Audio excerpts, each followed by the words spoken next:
Hey boys, I've been doing some thinking and ups and downs is a disease, but I'm the cure. I'll see you real soon. Alright, seriously, what the heck? If you've been watching Ups and Downs the last few weeks, this whole boo 666 thing has been coming up and now what the flip? What's that? Who? You know what? I'm ringing Cleary. Cleary does the other Ups and Downs videos. He should know what's going on. Yeah, Cleary, who's messing with the videos? Messing with... Is this that 666 boo thing? It's been in all the NXT videos as well. It's driving me mad. Who's doing it? I don't know. That's why I rang you. Anyway, don't worry. I'm a pretty good detective.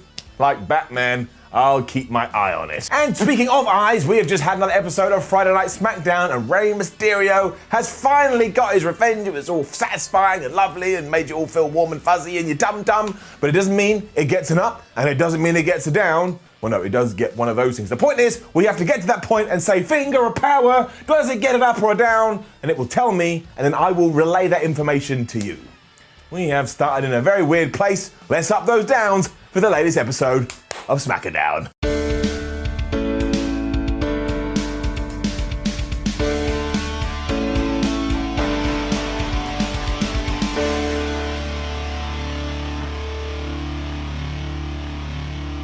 Some of the things that come out of people's mouths on WWE TV. Roman Reigns, our tribal chief, oh Roman, we love you, and Paul Heyman were out to start off SmackDown, and Roman said, Paul, what do we call this place, referring to the squared circle, and they call it the Island of Relevancy. It just goes to show that it's about who says these things and how they deliver it, because Roman said it with so much like moxie. I was like, you're damn right it is. I will come and stand there with you as well. The point is, our tribal chief makes people relevant because take his cousin Jey Uso. Before he got involved with him, he was just a twin that nobody could tell apart, and now he's beating former world champions like Daniel Bryan and Kevin Owens. And the head of the table is right, and this is why we bow down to Roman Reigns, and we always tell him he's our tribal chief, otherwise he goes a little bit doolally. He then turned his attention to Randy Orton, because of course he's going to be facing him at the Survivor Series, unless of course he loses on Monday night to Drew McIntyre, and then guess who turned up on SmackDown? That's right, Drew McIntyre. Now this was cool because Drew feels like a big star, so you're like, oh my gosh, what's going to happen? But when we're talking about the story, who the hell let him in? Last time we were doing the whole Survivor Series invasion stuff, people were shouting, well, this is illegal and this shouldn't be happening. But now Drew just walks to the ring and the commentator's like, yeah, fine. Why even have a brand split? I mean, maybe Drew's mum is a security guard and she let him in and she was like, go get him, honey. The Scottish psychopath wanted to make the point, though, that it's not going to be Reigns versus Orton at the pay-per-view, and it's going to be Roman versus Drew. And I will say this, I remember the last time these two guys fought, I didn't care at all, but their characters have evolved and come so far. This now feels like the biggest deal ever, so it's a round of applause for them. McIntyre is going to make Roman his bitch, though, because you always have to say that to get people all wound up, especially because after WrestleMania this year, Roman just vanished. And Drew did make a very good point that's never been explained. Maybe Reigns broke some kind of Krypton rule and he got dragged into the Phantom Zone. It does happen. Reigns responded saying that while everything McIntyre was talking about is true, ever since he had returned, no one gives a crap about Drew McIntyre. And I was like, Roman, he is currently stood in the Island of Relevancy, so surely that makes him relevant. Then I thought, no, I shouldn't say that, because again, Roman may come round and he kicked my ass. Roman also had a great line when he said that nobody watches Raw because everybody's watching SmackDown. In the background, Paul Heyman went, they're not missing much. I was a little bit offended because I watch Raw every stupid damn week. And that was a very well delivered line, even though it's kind of WWE taking shots at their own product. McIntyre then got serious and promised Roman Reigns he's going to show him who he is before Jey Uso arrived like a kid that was waking up for Christmas, because he's got all this newfound confidence. He was bouncing around like he was about to get a Super Nintendo, and he actually challenged Drew McIntyre to a match, and yes, that's going to be our main event. And surely WWE, I get they want to do the surprise of Drew, but surely you need to promote some of this beforehand. I think it would have got people excited. I certainly felt pumped. McIntyre then pushed him down like he was an annoying kid as Daddy Reigns got in the way, like, don't you touch my son. And despite all the nonsense that we have pointed out, this was a terrific segment and everybody played their roles so well. I believe in these characters, it's so easy to invest in. I can't wait to see where it's all gonna go. And That's all wrestling needs to be, is getting it up. Roman was also yelling at Jey Uso afterwards backstage saying, I didn't tell you you could make that match and everything has to go through me. And I had this realization here. Thank goodness that Roman Reigns was never like my teacher. Can you imagine that in school? How dare you do your homework? You'd be like, I'm so sorry. WWE then ruined a skit I had. I was going to do a whole thing saying, have you seen Apollo Crews because he's gone missing? And Apollo Crews turned up on SmackDown. Who told them? He was taking on Sami Zayn though, and flipping Sami Zayn. Despite the fact that Apollo hasn't appeared on TV since dinosaurs were roaming the earth, Sami treated this like he was actually going to have to take on a Tyrannosaurus Rex. I mean, he was so wound up and he was so scared. Sami was also livid because he only found out about this an hour before the show. I was like, don't worry about that, Sami. Everybody only finds out an hour before the show because that's when they finish writing it. Insider jokes. This was fine as well, although it was a little bit short and it did have kind of a goofy finish because when the two were fighting outside, Sami Zayn basically exposed the ring apron, I suppose, and he took Cruz's foot and he tied it in the ropes that are under the ring. He then slipped back into the squared circle or the island of relevancy, and because Apollo was stuck, he got counted out. It did look a little bit like a goof. But this goes back to what we were talking about earlier. It all depends who's doing these things and how it ties into their persona. And I can absolutely believe that as Sami Zayn was making his way to the ring, he was like, I've got a really good idea. I know how I can win this without having to do a damn thing. And that's why I kind of enjoyed it. Also, it means after Survivor Series, when we have Bobby Lashley versus Sami Zayn, maybe we can do an Apollo Crews Sami Zayn feud for real. That all sounds good to me. I'm giving it up. And on that note too, we did go out of our way to protect Apollo a little bit. Like he didn't lose properly, but once again, he did look stupid. He just lay in there going, oh, I can't get back in the ring. But we'll all forget about it soon anyway. We then learned that Drew McIntyre is in charge of SmackDown. I had no idea. But he was talking to Adam Pearce here, and Adam Pearce said to him, well, you know, we can't make it like official, but would you like to fight Jey Uso? And Drew McIntyre said, yes, I would, make it happen. So there you go, Drew McIntyre, he's got all the powers, he's the wizard in the sky, and he doubled down on this because he was like, also, I want you to make sure Roman is sitting at ringside. And Adam Pearce was like, oh, anything for you, Drew, anything for you. The tribal chief ain't gonna like that. Then I cracked up, and I don't even know why this was funny. But Kayla Braxton was on screen, and she said, now will you please welcome Rey Mysterio and his entire family. Entire family! I thought we were gonna get Grandma Mysterio, Brother Mysterio, Cousin Mysterio, Great-Grandpa Uncle Bob Mysterio. Instead, it was just the usual crew, but for a split second, I was very excited. As it turned out too, we're actually getting the blow-off match between Rey Mysterio and Seth Rollins on this evening. And once again, my hand just went slapping into my head, and I was like, why haven't we promoted this beforehand? This program has been going on for ages. Also, it's Seth Rollins taking on Rey Mysterio. That's gonna be good, but no, poof, it just appeared as if by magic. Rey was also super mad here because he said that Rollins was the devil and he's going to send him back down to hell. Now, I may be wrong here, but I think Rey Mysterio may still be holding a grudge. Sasha Banks was out next. Told us that she had finally proved the haters wrong because she had beat Bayley last week, which means, yes, she can hold on to a title for a long period of time.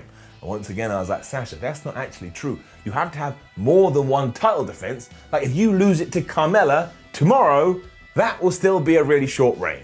But let's not worry about it, because Sasha Banks is great. She put the locker room on notice, which of course prompted Bayley to come out, but that just served as a distraction, and as she was staring at her former best friend, Carmella attacked her from behind. She also posed over her fallen body like, haha, this person is dead, and I thought we were going to steer Bayley off in a different direction, but given that their match last week did crazy numbers and crazy ratings, that's probably why they've been pushed back together. My only real issue with this is that ever since we had all those vignettes for Carmella's return, I don't really have any reason to invest in this character. I just know she doesn't like to be touched because she's untouchable, but let's give it the benefit of the doubt for now, because we really haven't done much of anything. What we definitely do not have, though, is a plan for Otis. I mean, we are just making this up as we were going along. Because he was backstage eating and catering alone when Dolph Ziggler and Bobby Roode arrived, and they were like, ha ha ha, look at you, you loser, eating by yourself. For the record, there's nothing wrong with eating alone. Ziggler also insinuated that him and Mandy Rose are still texting like she moved to Australia or something, as opposed to the other show that's held in the same building, and that pissed off Otis so much he flipped the table, and Rudolph was so scared they just ran off. And then somebody clearly made something happen, because then we were going to have that match. There was nothing to this either. I mean, Otis just absolutely whooped his ass. And at one point, Bobby Roode got on the apron, but Otis just went boom and looked at him. So he was, I'm sorry, I won't do anything. So Otis hit the Vader bomb. And he won. It got even weirder afterwards because Chad Gable went up to Otis and said, that kind of attitude I've just seen out there, I need to see that all the time, and I can be the guy to ensure that happens if you come and join my Alpha Academy. And I kid you not, I mean, we haven't seen Chad Gable for a couple of weeks. Now we know what he was doing. He had flyers that honestly looked like a child had made them. That's no disrespect to Chad Gable, but it's true. And again, I tell you, no one planned this out beforehand. We had just gone, oh, that sounds good. We need to start with Chad Gable, so we'll move him around here. And while I do like the idea of these two together, if you took Otis out of a tag team, which had tenure and somewhat of a legacy, just to put him in another tag team with a random person, oh my gosh, I'm gonna lose my ship. So look, I think Otis is an absolute, well, he's got so much star power. You should be able to do something with him. But if you keep just making it up as you go along, it's not gonna work.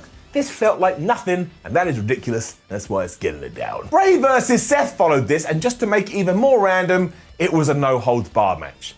This should have been all over social media. It should have been advertised, should have been in my face constantly like a damn fly. But still, it was absolutely brilliant and it's getting it up. Mysterio started off by trying to chop Seth down and working on his knee, but Seth's like, no, you're not gonna do that. And these two just reminded you what great professional wrestlers they are. But at one point, Rollins was trying to get a chair involved, but Rey was having none of that. And then he was sat on Seth's shoulders and Seth was gonna throw him through a table, but instead they kind of reversed it into a sunset bomb and he went crashing into the barricade. It looked flippin' excellent. Rollins still was able to achieve what he set out to though, because at one point he did just suplex Rey Mysterio through a table, and these two were going absolutely nuts on just a random episode of SmackDown. But as Michael Cole kept letting us know, it's the last chapter! It's the last chapter of the feud! Hey, you over there! It's the last chapter!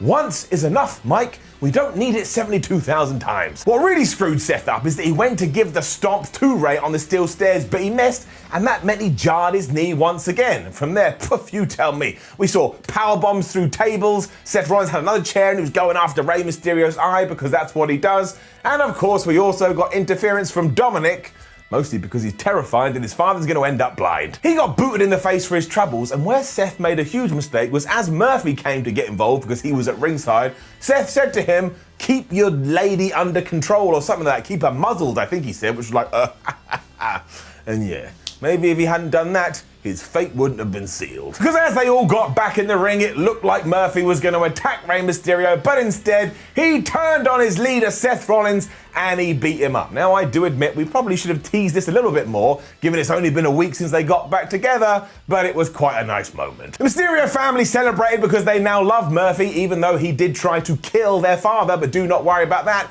And then Rey Mysterio hit Seth Rollins with the 619. Well, actually, he didn't. He missed and he went flying out the ring. One of the funniest things I've seen in ages, but it's Rey Mysterio. He's allowed to make a mistake now and then, because usually he don't make any. He was able to hit it the second time around, and in a lovely finish, he climbed to the top rope and he smashed Seth Rollins with an Eddie Guerrero frog splash, because of course it has been 15 years since Eddie tragically passed away. He got the win and finally has his revenge over Seth Rollins.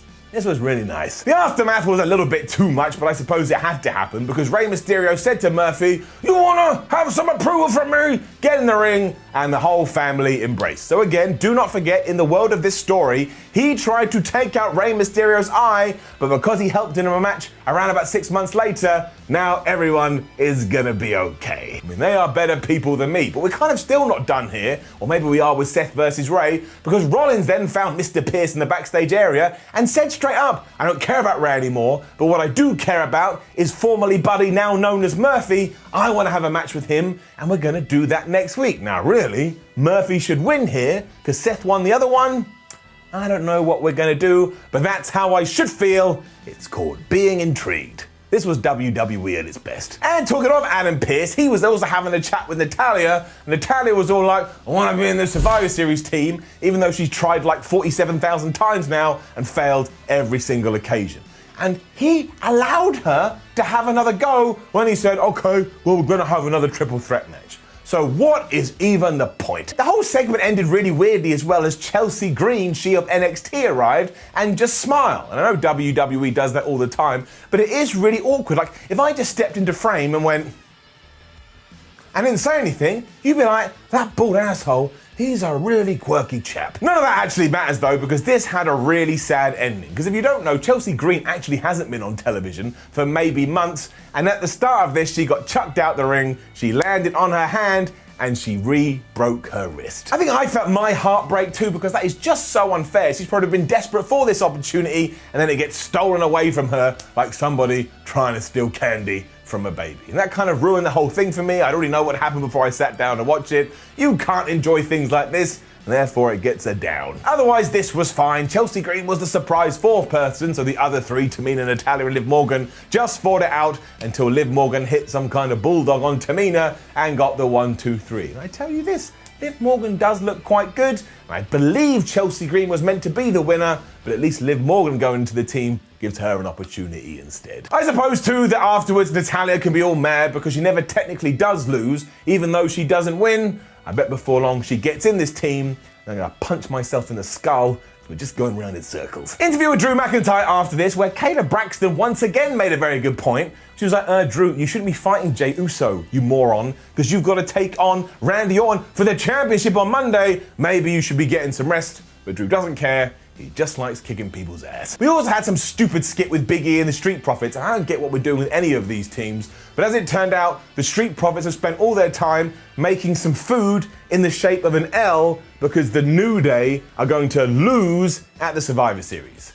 Either that or they're about to be on Sesame Street. Let's not even talk about it. It was then apparently an unsanctioned match that to me looked very official and very sanctioned between Jey Uso and Drew McIntyre. And man, I never thought I'd be saying those words, but it was really good. Obviously, Drew was the aggressor at first, but that all changed when Jey Uso used the new most devastating move in all of sports entertainment, or at least up to number 2, kicking somebody in the balls. Because as he was getting back in the ring, Jey Uso just slammed the ropes went into his penis, Drew went, ow, my dick, and that was that. Jey Uso was away. Roman was always going to turn up at some point because it would have been odder if he didn't, and around about halfway through, we got and out he came, and of course because Drew McIntyre had heard another wrestler's music, he was distracted. It's a common disease within world wrestling entertainment. And Jey Uso grabbed him and threw him into the ring post, and you thought he was gonna win. Instead though, in a really cool moment, Roman said to Jey, I don't care if you're victorious or not, you need to go in there and you need to teach him a lesson and you need to make sure he understands. I mean, some of the stuff that comes out of Roman's mouth is great.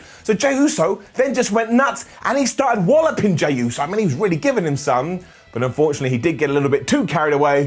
He got Claymore kicked and he lost. Roman and Drew stared off to end the show, and I think Roman even said something like, you better get yourself one of these, referring to a world championship, and then maybe we can talk. And again, some of the things that come out of his mouth, and I can't believe I'm gonna say this, but here we are, November 2020. I think this should have been a perfect time for WWE to have pulled out some of their trademark shenanigans. Because given the tear that Jey Uso has been on recently, he beat Daniel Bryan, he beat Kevin Owens, I don't think he needed to lose here, even though it is to Drew McIntyre, one of the biggest stars in the company. And I get that makes me sound like an absolute buffoon. That's how I felt. And really, this is the problem with doing shenanigans all the time. When you need to bring shenanigans back, you don't, because you're like, well, we kind of done that a little bit too much. And now I sound like a hypocrite because I'm always talking about clean finishes. That's kind of what I thought. Even though, doesn't matter, all of this, 2 thumbs up. This did make you question what's going to happen on Raw, what's going to happen at Survivor Series, and what matches are we going to get. And once again, that is the whole point. Surprise, surprise, SmackDown was really good, mostly because of Roman Reigns. It's just the tribal chief, oh, we love you, is getting it up. Now, don't forget to leave a comment below and let us know what you thought about last night's episode of SmackDown. Like the video, share the video, and subscribe. Head over to WhatCulture.com, read yourself some articles, follow WhatCulture on Twitter, WhatCulture WWE, and go and watch Retro Ups and Downs from yesterday. I had to talk about the Montreal screw drop for the 32,000th time, so the least you can do is suffer through me with it. I'm only kidding. We have a really good time. I take the mick out of everything. My name is Simon for WhatCulture. Thank you very much for joining me as always, and I'll see you soon.